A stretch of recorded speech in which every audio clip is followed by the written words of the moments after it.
I remember it like it was yesterday, the night that forever altered my perception of darkness. It was a night like any other, except for the faint glimmer of excitement that sparked within me as I embarked on a late-night drive. Little did I know that my life would be veering into the uncharted territory of fear and despair. The clock struck midnight when I decided to leave the city behind and traverse the winding roads that led to the outskirts. My headlights cut through the velvety blackness, revealing a desolate path ahead.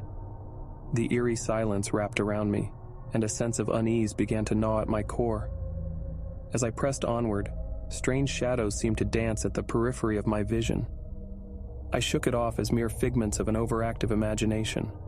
The road unfurled like a long black ribbon, stretching onward into the unknown. The dense canopy of trees formed an oppressive tunnel, casting haunting silhouettes over the asphalt.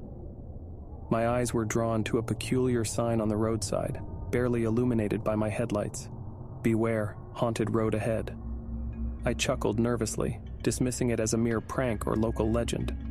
Still, a tingle of trepidation surged through my veins. The radio crackled with static, the signal weak in this remote area. I turned it off, hoping to focus better on the road ahead. But then I heard it, faint whispers echoing through the darkness. I strained to listen, but the voices remained just beyond comprehension, teasing my mind with their presence.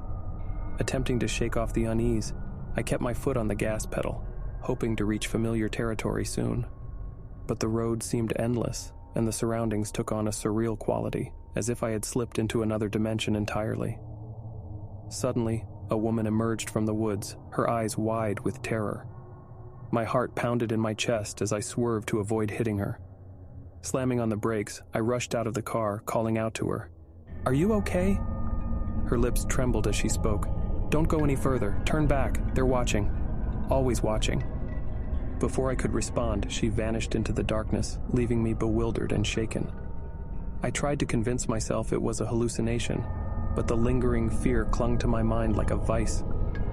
Pressing onward felt like an act of sheer madness, but something inexplicable compelled me to continue. The minutes stretched into hours, and the shadows seemed to grow thicker, swallowing the night whole. My heart was pounding so loudly in my ears that I could barely hear the strange, distant moans that filled the air. Then, as if from nowhere, a figure materialized before my headlights. I slammed on the brakes, but it was too late. The sickening thud reverberated through the car as I struck the silhouette.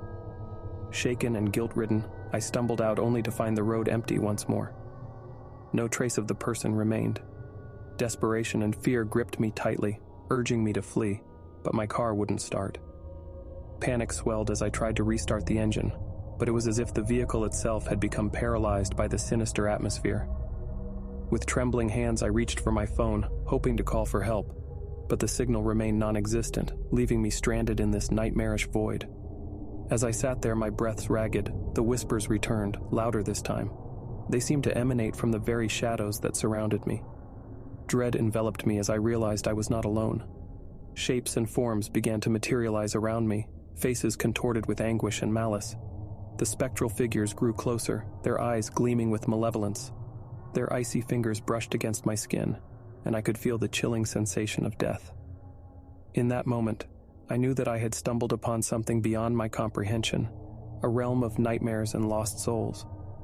My mind struggled to make sense of it all, but reason was no match for the horror that engulfed me. The night seemed unending, the clock frozen in its malevolent grip. I clung to the steering wheel, my body paralyzed with terror. As the first rays of dawn painted the horizon, the ghosts vanished, leaving behind nothing but the cold memory of their presence. Since that fateful night, I've never been the same.